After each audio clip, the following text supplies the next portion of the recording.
is adding gasoline to the fire. Last week in the Hill, Walter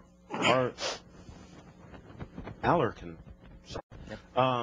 wrote under the headline, House and Senate face $8 billion gap over budget plans. He writes the biggest sticking point will be whether to use reconciliation instructions to prevent a GOP filibuster on legislation overhauling the nation's health care system. The House budget includes the instructions while the Senate budget does not. How do you see this playing out? It's a great question, because this is going to be the big theater that happens in the budget over the next few months. The question will be, what can Democrats do with just 51 votes in the Senate, and what will it take them 60 votes to pass in the Senate? And most things, most things in the Senate that you pass, the minority, and this is, I think, actually one of the ingeniousness of our political system that our founding fathers set up. It takes 60 votes to pass almost anything out of the Senate, and that's to protect the rights of the minority. And most things that Barack Obama is going to want to have to do over the next 6 months, health care reform, cap and trade, and so on, will require 60 votes in the Senate. What that means, Rob, is he's going to have to, seduce 9 or 10 Republicans, or not 9 or 10, but 3 or 4 Republicans to vote for his agenda. We'll see whether he can do that. Remember, he did get those 3 Republican votes in the Senate when he passed his $800 billion economic stimulus plan. Don in Warwick, Rhode Island, you're next. Go ahead. Hey, been on for about 10 minutes. Nice hold. I've got a question. Thanks for waiting. Yeah, no problem. Barney Franks and Dodd, they're basically the ones that started all this mess. How long is it going to take the government, do you think, in order to get their ass in the sling, basically? I realize I probably won't get that on the air, but that's all right. I mean, it's ridiculous. Everybody is mad at the people that got the bonuses at AIG, yet it was the Democrats who made the bill, passed the bill, their president signed the bill. I mean, come on, let's get mad at them, not at the people that got the money. Well, I think it's a very fair point. I mean, the gentleman is talking about the fact that Chris Dodd, the senator from Connecticut, who's the chairman of the banking committee, got a sweetheart loan deal from Countrywide, which was the very company that he was supposed to be overseeing and regulating. And I think it's just reprehensible that he took a $50,000 sweetheart deal from them. I mean, that is definitely a conflict of interest, and the good news is that he's very much behind in the Senate race, and I think that people in Connecticut may vote him out of office. He's up for re-election. Barney Frank, I think the same thing. He turned very much a blind eye to all of the financial problems at Fannie Mae and Freddie Mac. Those are the 2 big housing giants that required $200 billion bailout from the federal government. And I think that Barney Frank was asleep at the switch. In fact, at one point, Barney Frank said, you know, when it comes to Fannie Mae and Freddie Mac and the housing market, I'm willing to roll the dice. Well, he did roll the dice, and we took huge, huge losses. So I do think there's a lot of people who are responsible for this financial crisis, but I think Chris Dodd and Barney Frank are 2 at the very top of the list. Haymarket, Virginia, on our line for independence. Thanks for waiting. Good morning. Mr. Moore, you should be educated enough and wise enough to know not to put all these false spins out that you are. Let me name a few. Ronald Reagan did not decrease or reduce federal spending. He slashed taxes. After Jimmy Carter tried to balance the budget, he slashed taxes mostly on the richest, and he greatly increased military spending. Mm-hmm. Weapon systems that were being bought were marked up 30% on the same contract, just increased federal spending. There's an operative principle, sir, that I hope you're aware of, that I'm kind of upset by this stuff. It's called Starve the Beast. That is a policy of Ronald Reagan and G.W. Bush that has caused the United States of America to owe vastly more than all of our assets combined. You should know a lot better than what you're doing. Mr. Moore? Well, Ronald Reagan did not starve the beast. In fact, you can look this up, sir, in the federal budget. When Ronald Reagan became president, the federal tax revenues were $500 billion.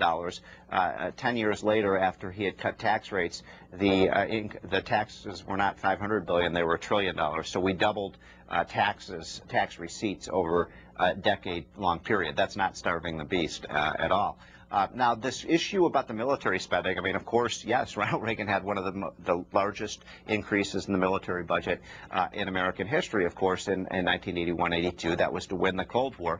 I'd make the argument, at least in my lifetime, the only, quote, investment the government has ever made that has actually had a high payoff is Ronald Reagan's military budget increase. The weapon systems and the increase in the strength of our military, I think, clearly led to the dissolution of the evil empire of the Soviet Union, and that was a great use of federal money. And it was appropriate to borrow for that money because our future generations are going to be much more financially secure and safe because of the fact that the Soviet menace does not exist any longer.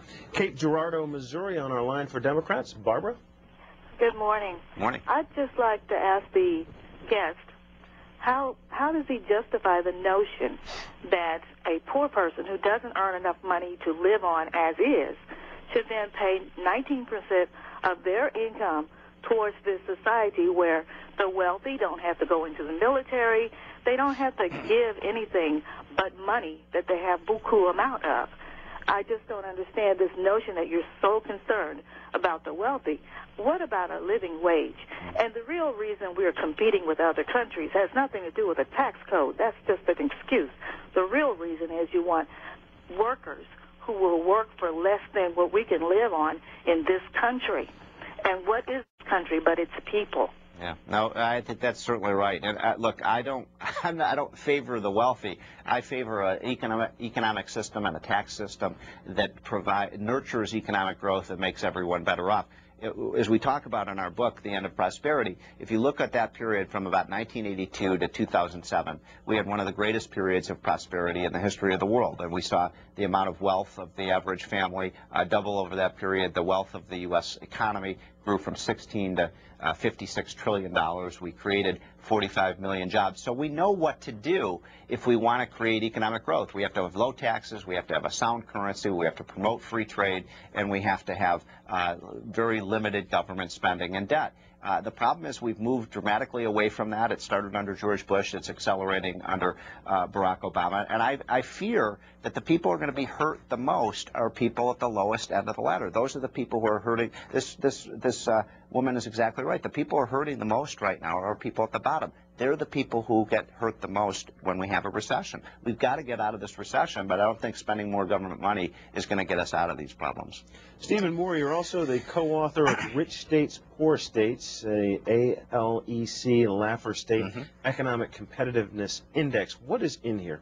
Well, this is a document that we put together, just came out literally about 5 or 6 days ago, so hot off the presses. And what we do is we rank the states on their economic policies, because just as we've been talking about national economic policies for the last half hour or so, well, states have a lot of impact on taxes and their regulatory policies and their spending policies. And what we find is, I mean, maybe one of the most interesting results is that there are 9 states in the United States that have no income tax today. Those are states like Nevada, Texas, Florida, Washington, Tennessee, New Hampshire, and those tend to be the highest growth states. And so if you want a good example of why taxes matter and really have a big impact on how an economy performs, compare, say, a state like Texas versus a state like California. California is in the dumps, unfortunately. I love the state of California, but it's got the highest taxes and spending in the country, and I think it's taxed itself to death. Meanwhile, Texas has low taxes, no income tax. Half of the jobs that have been created in this American economy over the last 18 months have been in the single state of Texas. You and your co-authors write in the introduction, analysts are projecting cumulative deficits anywhere from $97 billion to $200 billion for the states through fiscal year 2010. Even more concerning is the colossal problem of state unfunded liabilities. Well, first of all, yes, it's unfortunate that whenever the economy tanks like it has, states really get hurt because people's incomes go down, they don't spend as much, so the states don't get as much tax revenue. So we are looking at about $100 billion of deficits for states this year. But the second point you made is really kind of an important one, and it's something that not enough policymakers have paid attention to. These massive unfunded liabilities in pension systems and health care by states and municipalities. And I hate to say this, Rob, but I'll make this prediction on your show this morning. I think what we're going to see in the course of the next year or two is many municipalities declaring bankruptcy because they cannot pay their bills, and they've got these massive debts in their unfunded pension systems. And the way they're going to try to get out of those problems is declare bankruptcy and say we don't have to, because once you declare bankruptcy, these old contracts are null and void. We saw a city just about 9 months ago, Vallejo, California, which was the first city in something like 20 years that declared bankruptcy. So it's a scary thing, and the problem is that these pensions that are paid to public employees are so massive that states simply can't afford to pay for them. Bill on our Republican line from